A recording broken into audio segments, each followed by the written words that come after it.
Assalamualaikum warahmatullahi wabarakatuh.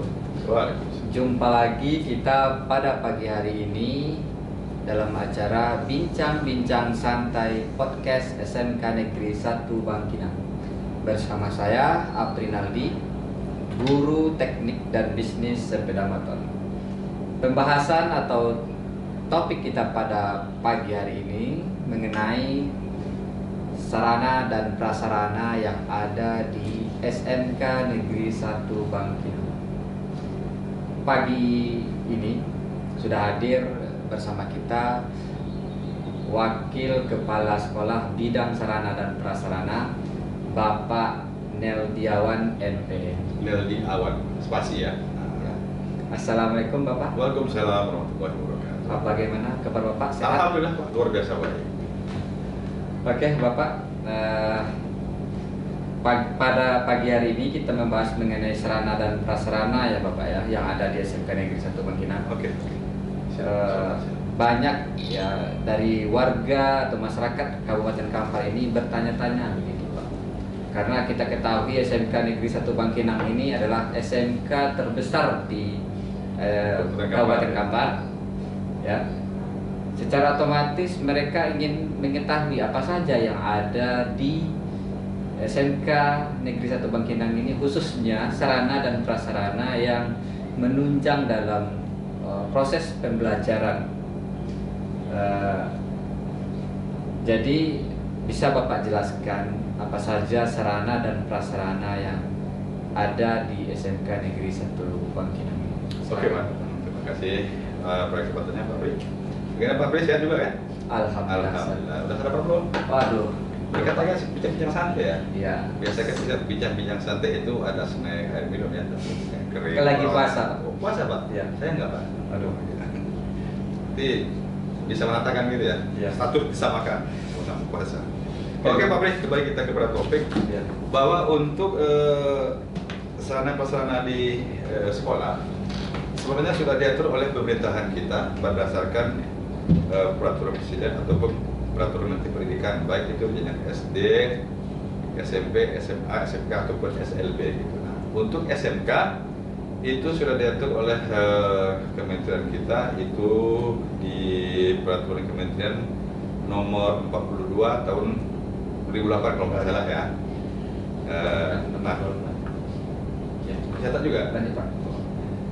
Peraturan pemerintah nomor 38 tahun 2008. Iya. Nah, ini khusus tentang sarana dan prasarana yang ada di sekolah menengah kejuruan. Nah, di dalam ketetapan menteri ini ataupun aturan ini, itu yang pertama itu ditetapkan tentang yang namanya ruang kelas. Ya. Nah, bukan Pak, yang pertama itu adalah ruangan belajar ya, ruang belajar. Yang kedua ada ruang penunjang.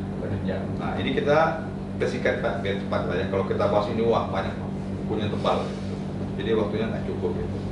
Nah, apa saja yang yang masuk ke dalam kategori ruang belajar itu? Ya otomatis yang pertama itu adalah ruang Kelas. Nah, ruang kelas kita di SMK 1 Bangkinang ini berjumlah 36 ruang kelas. Dan di dalam aturannya itu adalah ruang kelas kita itu harus berukuran 72 meter persegi. Oh, ada aturannya gitu ya? Ada aturannya, Ada harus ada aturannya. Karena dengan untuk tadi jenjang SD, SMP, SMK kan berbeda. Termasuk juga tinggi kursinya, tinggi meja juga berbeda itu Pak, diatur. Karena kan seiring dengan pertumbuhan ya, kan beda kan pertumbuhan anak SD, SMP dan SMA kan berbeda. Postur ya Pak ya? Postur tubuhnya juga pasti berbeda. Nah, jadi untuk kelas itu biasanya ukurannya itu adalah 8x9 Pak. Itu untuk SMA, SMK, SLB 8x9. Jadi isinya kan 72 meter persegi. Ya. Nah, biasanya ini diperuntukkan untuk 36 orang siswa. Berarti satu rombel itu ditetapkan 36 orang siswa dengan luas ruang kelas itu adalah 72 meter persegi. Nah, ini yang pertama ruang kelas Pak ya. Ya. Nah, yang kedua itu ada ruang kelas umum. Ruang kelas umum ya. Kelas umum tahu? Ruang Contohnya kelas- misalnya apa? Ya, seperti apa itu Pak? Kurang mungkin Bapak mau nanya lagi? Jangan bisa, nanya semua. bisa dijelaskan gitu. Oke. Sekarang ya. Ya. Mungkin ini bukan teka-teki Pak ya. Ruang kelas belajar umum ini Pak, Iya. itu seperti perpustakaan. Iya. Nah, ini ruang belajar Oh. umum ya. Oh, Terus ada labor, Labor, baik ya. itu labor bahasa, labor kimia, komputer. labor fisika, labor komputer itu dikategorikan ruang belajar umum ataupun kelas umum karena semua itu ada koneksi ke ruang tersebut gitu. Jurusan apapun dia, Bisa belajar. kelas berapapun dia akan menggunakan ruang kelas ini. Makanya ini dikategorikan ruang belajar umum gitu. Sepengetahuan saya Ya. bahwa ruang belajar umum itu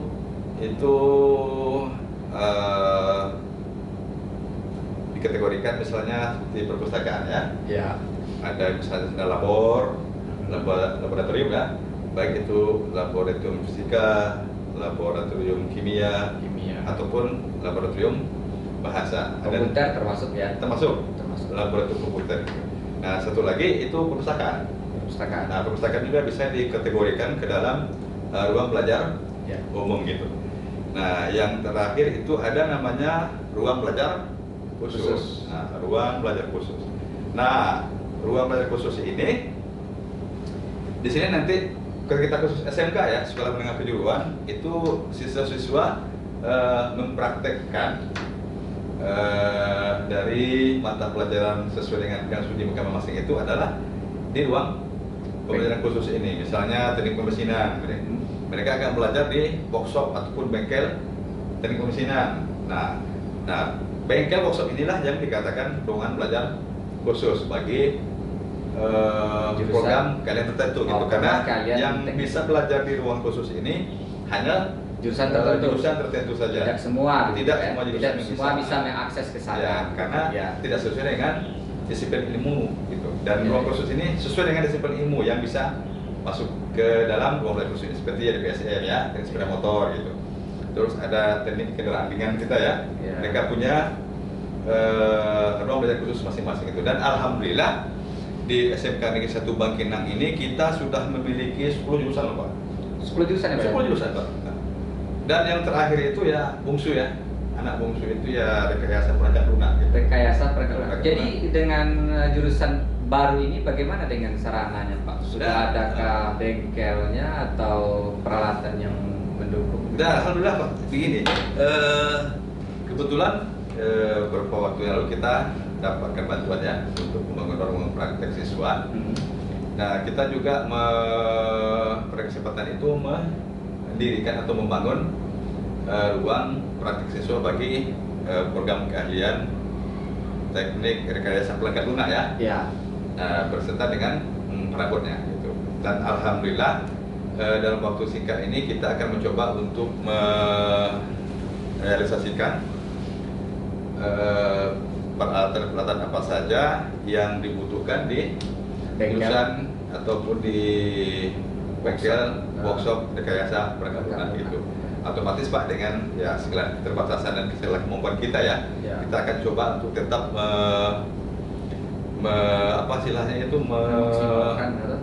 mencapai itu standar pendidikan, standar pelayanan minimal pendidikan kita seperti apa gitu. Nah, kita kan acuan kita itu kan yang pertama kan kurikulum Pak.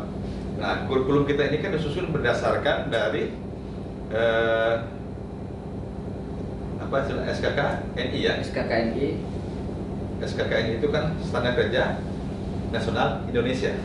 Nah, jadi isi kurikulum kita itu sedikit banyak itu diadopsi dari standar kerja nasional Indonesia seperti itu. Nah, cuman harus kita pahami juga Pak, bahwa untuk mengejar atau melengkapi semua peralatan ataupun sarana pendidikan yang ada di sekolah kita ini memang cukup berat Pak.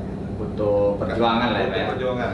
Dan juga kita kan istilahnya itu negara kita kan juga ya kan banyak Pak di Indonesia seperti itu. Ya, benar. Dimanapun mungkin di negara kita ya susah kita temukan Pak satu siswa itu satu alat praktek, susah ditemukan. Aturannya seperti itu aturannya Pak ya? Harusnya seperti Harusnya itu, seperti itu ya. Kalau di undang-undang kita enggak Pak, di undang-undang enggak. Biasanya misalnya satu mesin itu biasanya diatur untuk 4 orang siswa. Oh begitu, jadi satu mesin. Satu mesin untuk 4 orang siswa. Karena untuk satu mesin 1 orang siswa, anggarannya biasanya akan besar sekali Pak. Apalagi jurusan ini Pak ya, jurusan Apalagi teknik jurusan pemesinan ya. Kalau pemesinan. teknik pemesinan mesin bubut kurang lebih mesin 200 4 juta. orang siswa berapa Satu orang bulan? satu mesin bubut paling Pak 200 juta. Iya. Nggak mahal. Belum lagi mesin CNC Pak. CNC lebih mahal lagi, CNC. Nggak Pak, 1 miliar Pak. Aduh. Nggak mahal. Coba kita bayangkan Pak. Eh. Satu mesin CNC satu orang siswa Pak. Satu, 4 orang tadi Pak. 4 satu mesin. Misalnya satu mesin satu siswa. Oh, gitu. Kita harus punya 36 mesin CNC Pak. 36 miliar Pak gitu. Dan belum lagi perawatan CNC ini nggak susah Pak. Sulit perawatannya. Karena di tempat kita sendiri ya khusus industri itu belum ada tenaga khusus yang bisa untuk merawat mesin CNC itu. Jadi saya meletakkan dari pusat itu. Saya potong Operasionalnya sedikit. besar kan silakan. Operasional SMK ini lebih besar dibandingkan SMA berarti Pak ya. Karena di SMA di sana hanya ada kelas ya paling labor kimia atau labor IPA ya Pak ya begitu ya. Iya, Kalau kita bahasa juga semua jurusan punya labor, punya bengkel, punya workshop ya kan untuk siswa praktek. Betul Pak. ya. Di undang-undang juga sudah mengatur Pak sebenarnya itu bahwa untuk pengelolaan sekolah SMK dan SMA itu biasanya besarnya 1:3. Biasanya bantuan SMA 1 juta, bantuan SMK harusnya 3 juta. Iya, tapi sekarang Karena di SMA mereka tidak praktekin Pak. Oh, begitu. Mereka tidak melaksanakan magang, mereka tidak uji kompetensi. benar. Ya, mereka tidak beli alat praktek, mereka tidak beli alat praktek, mereka tidak melaksanakan perawatan terhadap alat praktek dan segala macamnya gitu. Benar. Nah, itu yang jadi kendala kita itu Pak seperti itu. Pengelolaan itu memang nggak rumit kalau di SMK, beda dengan di SMU. Karena tujuan SMK itu kan menciptakan tenaga kerja tingkat menengah. Gitu. Tingkat menengah, Nah, benar. untuk bisa bekerja, ya anak kan harus banyak latihan. Harus sesuai dengan standar lah Pak ya. Iya, Sesuai dengan anak standar harus banyak latihan. industri begitu. Nah, supaya anak ini bisa latihan, otomatis mereka harus mempunyai peralatan yang mumpuni.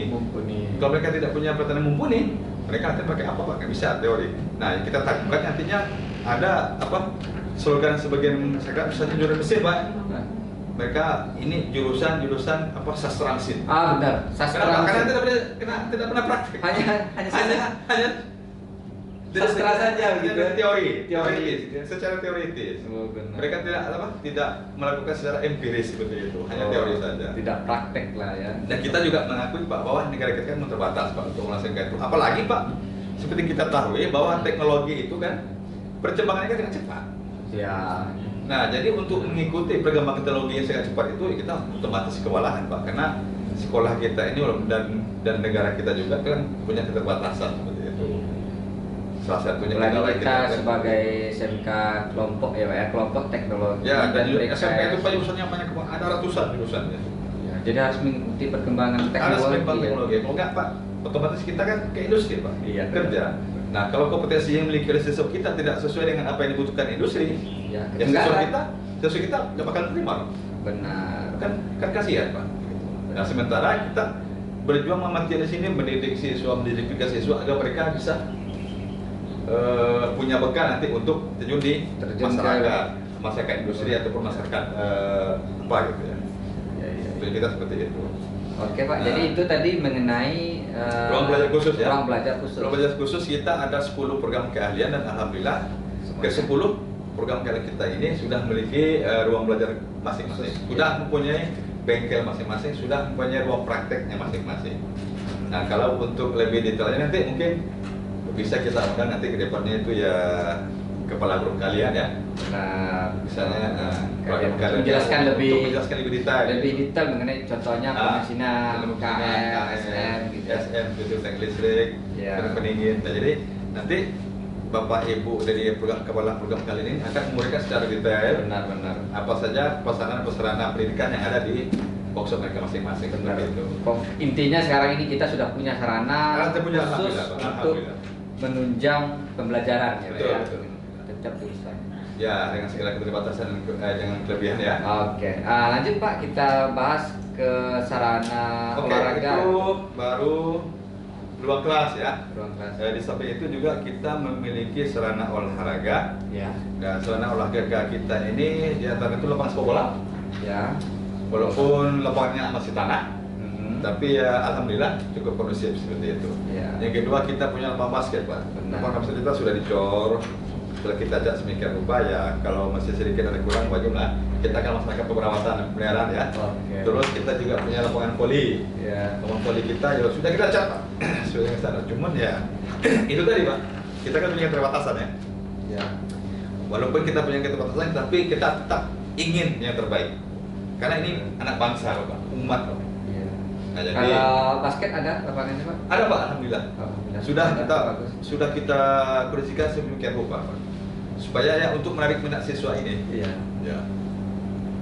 Oh gitu. Jadi Iya. olahraga ini pelajaran yang paling diminati kelihatan sebagian anak Pak. Karena Kalau- anak-anak tuh ketika belajar olahraga itu, aduh, perasaannya seperti Oh enggak, apa gitu. olahraga itu penting Pak. Iya penting ya. Misalnya Bapak ini, dia kan operator bubur ini Pak. Ah, Operator bubur. Nah, bubur itu Pak, proses pendidikannya berdiri. Nah, seandainya produk yang dikerjakan itu membutuhkan waktunya 5 jam, iya. otomatis operator akan berdiri selama 5 jam Pak. Kalau fisiknya nggak kuat. Jadi karena itu kita Pak. tunjang dengan Makanya ditunjang dengan olahraga. Makanya Sarana kita olahraga. fasilitas olahraganya kita benahi. Oke. Ya, jadi itu saja sarana prasarana yang menunjang. Kalau pustaka bagaimana Pak? Pustaka alhamdulillah Pak, pustaka kita sudah ber-AC. Ya. Kita kasih karpet, wallpaper supaya minat siswa membaca itu lebih termotivasi. Termotivasi lagi benar. Nah, Karena dan bukunya kita lengkapi Pak. benar. Buku kejuruan, buku umum kita lengkapi semua. Ya benar-benar. Jadi nanti walaupun karena itu ruang belajar, nah jadi ada sebagian guru nanti yang memintakan siswanya untuk belajar di pustakaan. Nah dengan tujuannya salah satunya itu Pak, untuk menemukan minat baca siswanya. Nah kalau bukunya nggak lengkap, ya kan programnya kan Iya, tertunda. nggak jalan. Nggak jalan dong. Oke. Nah di samping itu Pak, kita juga punya yang namanya Taman Ilmu. Oh iya, Taman Ilmu. Anaknya apa lupa nih Pak? Taman Ini Ilmu kita punya. yang sangat ini ya. Nah, sangat- taman ilmu kita itu salah satunya itu misalnya ada apa? Parabola berbisik seperti Ya. apa gitu. Ya ini hubungannya dengan fisika ya. Ya. Otomatis Pak Deddy sendiri yang tahu karena beliau guru fisika gitu. Guru Cuman fisika lah yang guru terkait. fisika lah gitu. Karena fisika dengan kejuruan hubungannya juga kuat Pak. Oh kuat itu ya. Iya. Karena nanti ada gitu.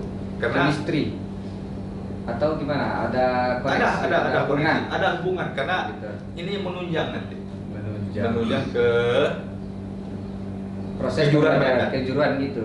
proses pelajaran kedua seperti kimia belajar mereka harus bisa kimia karena logam juga Pak dari kimia Pak Benar. ada simbol kimianya sifat karakter kimianya seperti apa logamnya jadi perlakuan nanti seperti apa dia harus tahu nah makanya harus belajar kimia gitu Jadi Kecuali taman jurusan ilmu tadi sudah ada ya ya, tadi. kita arahkan ke sana Pak insya Allah nanti ini masih kita kembangkan bersama dengan Pak Deddy Robika Oh, iya.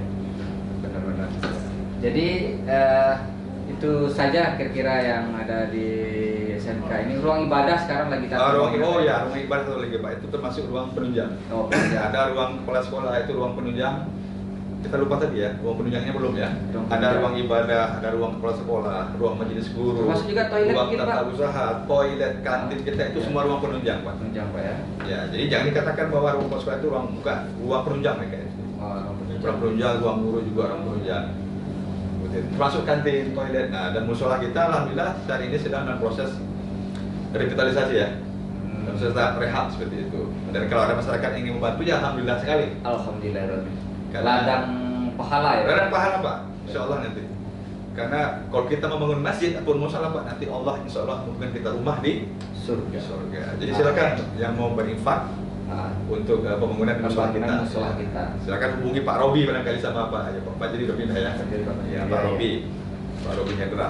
Untuk Suami, ingin mendonasikan sedikit dari rezekinya untuk pembangunan musola kita.